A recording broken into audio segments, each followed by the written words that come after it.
Hey folks, Steve here with another unboxing video. Today we're going to be looking at Mark McLaughlin's, McLaughlin? I'm going to say McLaughlin. Mark McLaughlin's War and Peace, the latest printing from One Small Step Games, a game of the Napoleonic Wars. Now I'm a little bit behind the times on this one. This was, I believe, I want to say it was a Kickstarter or a sort of pre-order to buy game, and I ended up passing on it early on. I mean, I think I had pre-ordered it on their website, then canceled my pre-order because I wasn't sure I wanted to spend the money, and then the game came out and it got a lot of praise, and so and then some of my friends started to pick it up, and I heard that it was good, and so I decided to jump in recently. But I am recording this video at kind of a really interesting time in this game's life cycle because I ordered a copy from One Small Step Games in what must be some remnant stock that they had hidden away. Because for a time, people were saying it was out of print, but then One Small Step Games on their website had it as in stock when I went to order it. A tip from my buddy who had done the same. He called them up and asked if they had stock. They did, and he purchased it. So whatever's remaining of this particular printing is going to be gone, I suspect, very soon. But good news, viewers, there is basically confirmation that summer 2020 will be a new Kickstarter campaign for another printing of the game. So if you've missed out on the game up to this point, you can look forward to a new printing coming out eventually, I guess, right? So if they do the Kickstarter in summer, and really all the materials for the game are pretty much done, they're just going to do, errata updating and whatever else.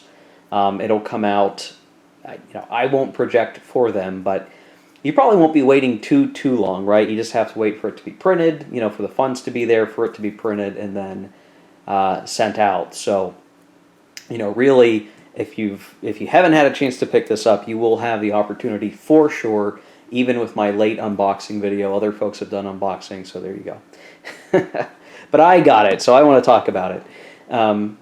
So this is a game, War and Peace, that is actually an older game that has existed in the in different forms in the past. I believe Avalon Hill might have done a version way back, and it's been a while. And with this edition, basically, it's getting the modern sprucing up edition for this 2020 printing, and I gotta say, just based on feedback I've seen elsewhere, I mean, it definitely seems like a pretty good package in terms of production value, but we're going to crack this guy open and really find out for sure.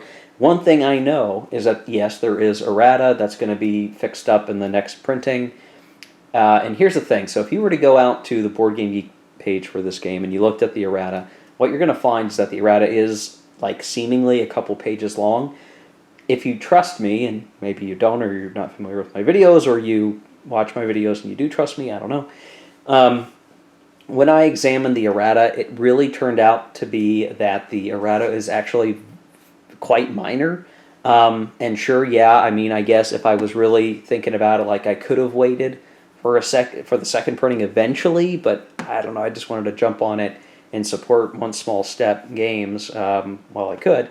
And it's really a minor errata. It's listed in a format that makes it seem a lot bigger in terms of what you're looking at to fix. All of it is functionally very, very minor. It's not like big changes to the rules. It's a couple of a different number is referenced for a scenario than what the number actually is. And it's all very, very minor stuff you could mark up with a pen or just, take a look at an errata sheet. It's very, very straightforward stuff. Nothing too crazy, which is why I felt okay buying the existing copy and not waiting, a year or however long until the next printing comes out. So let's get started with this guy. I will say right away that this thing is heavy. Oh, it's heavier than it actually looks. It's quite a decent sized box. Kind of a thicker box, similar to something you might see like the 3-inch box from GMT. So it's sort of that form factor. It is hefty. It is a heavy game. The back gives you the blurb. It actually goes and does some unit description of the counters for you. nothing too crazy here. It does say it's for 2 to 5 players, suitable for ages 14 and above, playing time 2 to many hours, high complexity, medium to high solitaire suitability. And I will say that the cover is obviously quite distinctive. It is, a somewhat well-known painting, illustration of Napoleon and his emperorship garb there. And the funny thing is, like, in terms of Napoleonic games, I have a number of them. This cover is definitely distinctive, and it definitely sort of takes a prize because it just uses this kind of iconic artwork.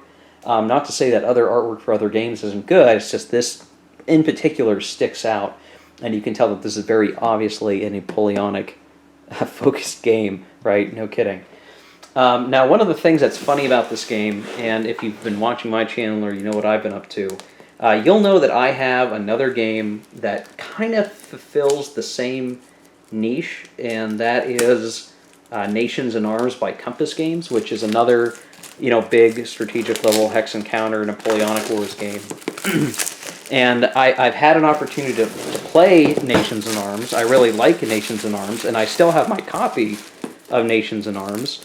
So there is sort of a question of, well, why, Steve, would you bother with this? Well, one, I like buying games, like all war gamers do, right?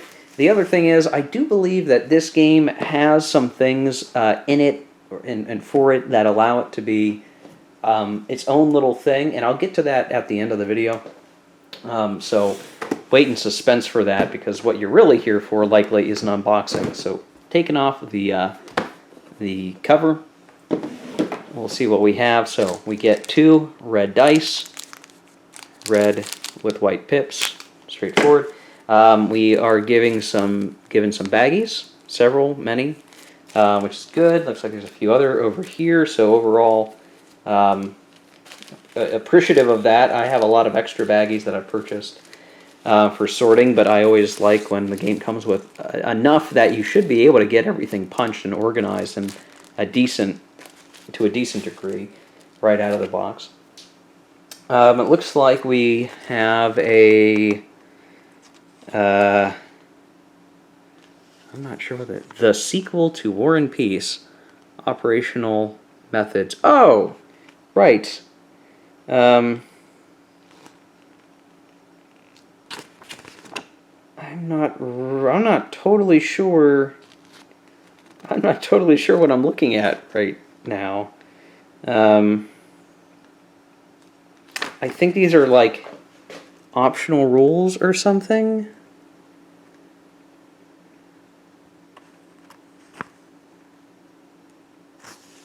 I don't know. I'm not sure what this is. This is like embarrassing. I don't know what this is. It's some sort of pamphlet that speaks to something. I'm going to have to look closer at what this is. I really don't know. It might be like a strategy guide. I didn't know this was going to be in here. I'm not totally certain what it is. But you get this, which is cool. I'm really not sure what it is. Oh, that's funny. Okay, well, I'll look at that later. We have the rules of play. Glossy paper. Looks to be 18 pages. And that bears out the back. Lists a number of 20. So we get, oh yeah, nice Napoleon at Wagram. So yeah, I mean, what is a very sporty 18 pages of rules for such a large game is actually an impressive feat.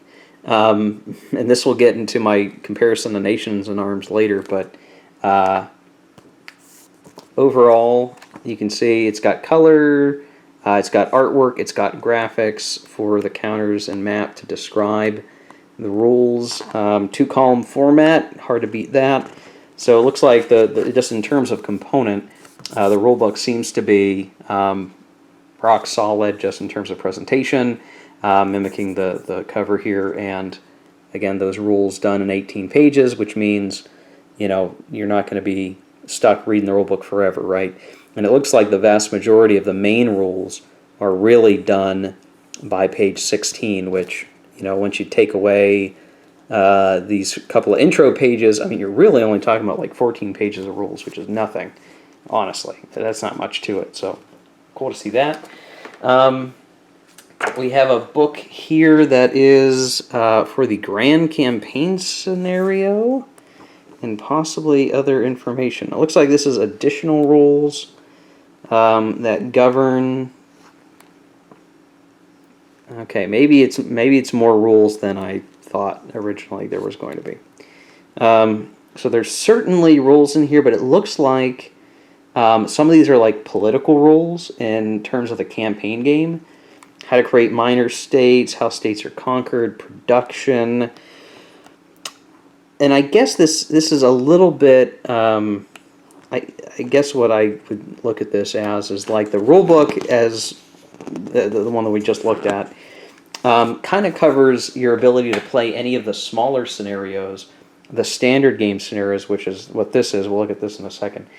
You can read the rule book of 18 pages and be able to play the basic scenarios. But if you're going to play the Grand Campaign scenario, which is 10 years of conflict of the Napoleonic Wars, there are going to be additional rules that you need to add in to govern all the political production stuff that you would normally get. So I kind of appreciate the separation here, saying like, hey, if you're going to play the big monster thing, you need to also read this, but if you're not going to do that, and you're going to play smaller stuff, then you can just read the base rule book and be able to play the standard scenarios. I think that's a good way to organize it. I like that. That is nice. So let's see. So we have the standard game scenarios.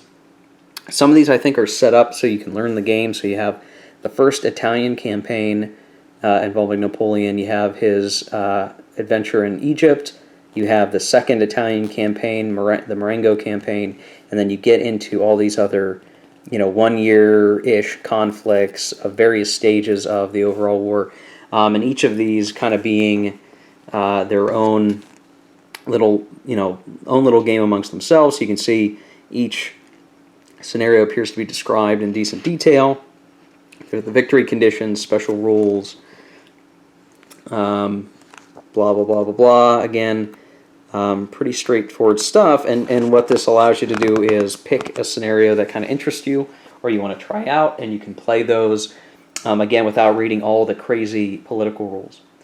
Now it looks like we're getting into the counters, and as okay, I gotta be careful. So I just picked up the second sheet, and I could feel the counters give way underneath my grasp, so I'm gonna have to be careful. And here's the thing, that's usually good. Let me show you.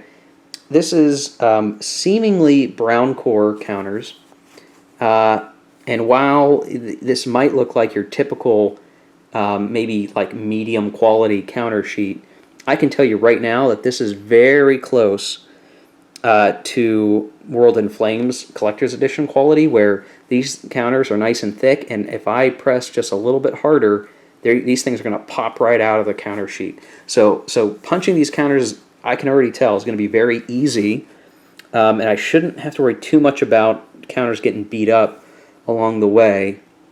You can see the little artwork here for, I believe these are Austrian units. So you have big denominations, you have smaller denominations, different types. You got cavalry. You have an L for Landswehr, I think, Landswehr. And there's a distinction between certain unit types, is my understanding. But you can see just some of the examples. So again, you got to be very careful. These things are going to come out really easy, which is good. Bad until you're ready to start punching, and then good.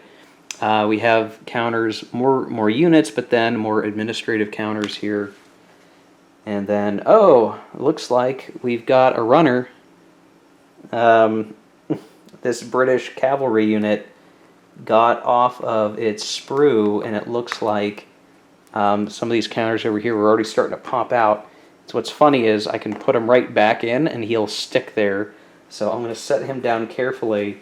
But that's a good thing, because if the counters are just that easy to come out, you have a decreased chance of the counter's actually falling apart on you or getting ripped up if you can't punch them out right and you get ruined counters.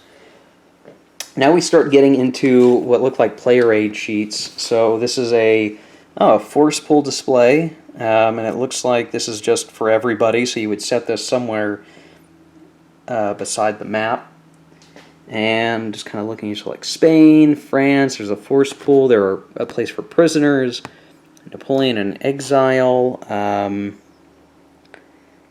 reinforcement. Some sort of reinforcement or production schedule for these, and you even got some for minor states, German minor states, Baltic minor states.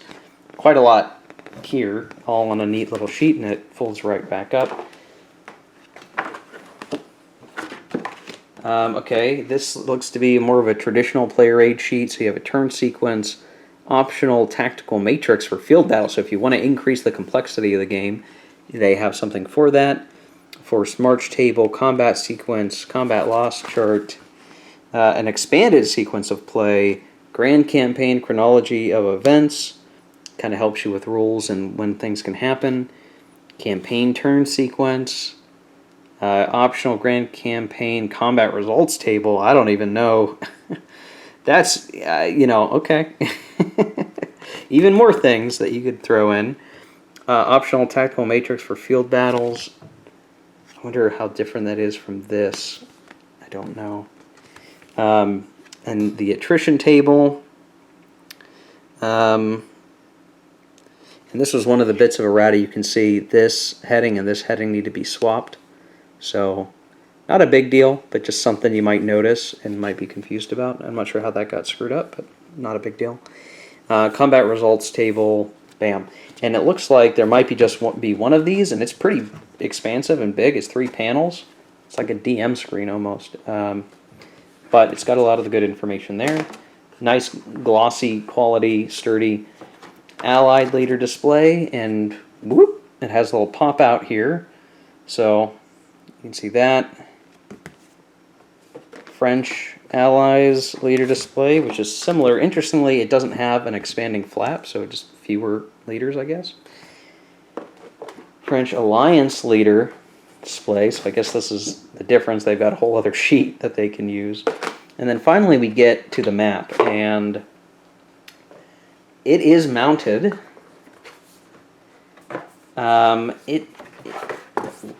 It's coming apparently in, oh boy, it's going to come in multiple sections, and it's going to be hard to get this. Oof. Alright, I got to be careful here. Alright. This is going to be hard to get all on screen. Okay, so you can see the map here. I've got some books back here I've got it propped up on, but you can kind of see, you can see there the hexes, the terrain, mountains, flat terrain, borders of countries and areas, spots for ports, and then you can see that there are various like charts up here for tracking various things. So current weather, alliance, naval economic warfare, turn records, foreign wars, a lot of that kind of stuff. There's also some holding boxes up here for a variety of things. Spanish war chart. So there is a whole bunch of charts. And what's really interesting to me, and I don't know if this is intentional or if this is just kind of the way games get, the color of the map reminds me a lot of Nations in Arms map. Sort of this beige, not beige, God, maroon, red-brown color. It was also similarly used in the Nations in Arms map. So it reminds me of that a little bit. And then there's the second half of the map. Now, I will say this is not the perfect mounted map format. I just did a video on Invasions by Wisdom Owl Games, and they had the similar to World in Flames mounted map, but thin. This is mounted map, but it's a little bit thicker, and I'm just not as sure of the quality. I mean, it's fine. I'm a little cautious of it, but it'll hold up, perfectly fine, I think, to most instances. It feels good on the top side here. So there we go. That's the unboxing of War and Peace. And I have to say, just in terms of the production value of the game, get the game back on the camera.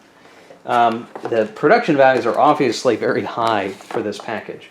And barring the errata that I mentioned, I'm sure that the second printing will be just as high quality as the first. So if you're thinking about getting this game, I would definitely say, if I were going on components alone, this is quite an impressive package. It was a little bit on the pricier side in terms of games, but knowing what you're getting, I think it makes sense. And one thing I will say, as I'm looking at this, is, like any game that you're looking at, the production values can be great. As anything, the question might be, is this a really great game? Well, based on what I've heard from buddies and everything else, that it is a great game. And if you've played the older version, this might be a reason to check out the new one. Overall, I'm pretty impressed with the production here. I'll have to give the game a play and see how it compares to Nations in Arms.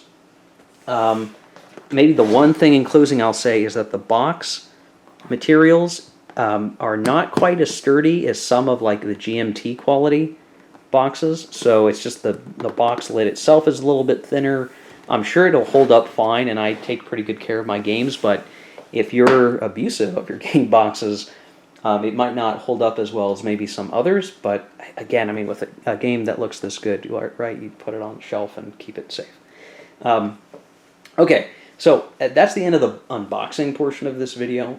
If you're interested in a really high-level comparison of how I see this compared to Nations in Arms, you can stick around. Otherwise, we can close out the video. That's okay, too.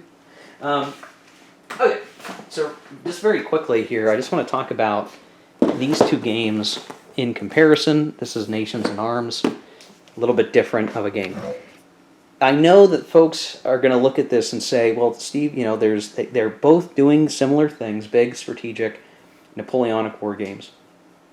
And for a time I thought, well, if I have this, why would I ever buy this? And here's the thing. I have played Nations in Arms, and I do like it. I have not played this yet, but I've read enough of the rules and kind of poked around a little bit to see how combat works that I kind of have a decent feel for it, even if I haven't played it yet. And here's where I'm kind of coming down on it. I really like Napoleonic war games. I do. I think they're fun. I do have other Napoleonic war games that are in this similar niche. I have Empires in Arms. I have the Napoleonic Wars CDG from GMT from back in the day. And I have these. So what might be the difference? Well, I think if I were to sum it up, I think Nations in Arms is more complicated in a lot of ways. I think the rules that are there, I think the nuance of the units of Nations in Arms are probably just a few degrees more than War and Peace. And I'm going to make a really weird analogy, and I hope that you get it as I describe it, because I'm a little bit of a tech guy as to the direction I'm going with it. War and Peace is maybe a little bit like an Apple device. It is providing something that is, could be very robust, and is streamlined enough, or at least is user-friendly enough that you can... Of course, my camera screwed up, which makes this video hard to get together and uploaded to YouTube. For this guy, again, making the comparison to like an Apple device or an iPhone, it's powerful, it's robust, and the experience is tailored to a specific point.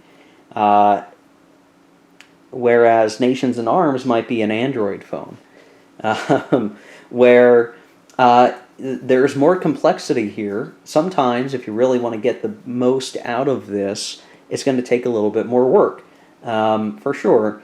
But I think that the level of detail scratches a particular itch that War and Peace just might not be able to do. And so, I think some of this comes down to like the units that you're dealing with. Here, you're talking about strength points within unit classes. Here, you're talking about distinct core that have different capabilities, as well as looking at artillery points and ensuring that you have enough artillery and you're paying to get that artillery back if it's depleted. The leaders are a little bit more nuanced. How things activate are a little bit different. Production and unit building is a little bit different in Nations in Arms, and again, arguably a little more complicated. And so, they're awfully close, though. They're awfully close. And I think with Nations in Arms kind of being in a weird state of production, the trouble with Nations in Arms right now, as of June 2020, is getting a copy of it. But if you really want the more complex version of a Napoleonic Grand Strategic game, then I think Nations in Arms might be for you. If you want something that is a little more, maybe we'll say cohesive, a little less fuss, but still plenty of meat, then War and Peace might be the one to pick. Now, because I'm the kind of guy who's willing to have both, I'm happy as can be anyway, and I can play whatever I want, whenever I want. But for you, that might just be something to keep in mind. So yeah, there you go, guys. War and Peace. I'm looking forward to checking this one out in further detail as I go. Really like the counter quality, really like the overall component quality of everything. I think this is a really good package that One Small Step Games has managed to put together. And hopefully we'll get to show it more on the channel in the future. So thanks for watching, guys. Take care. Keep on gaming.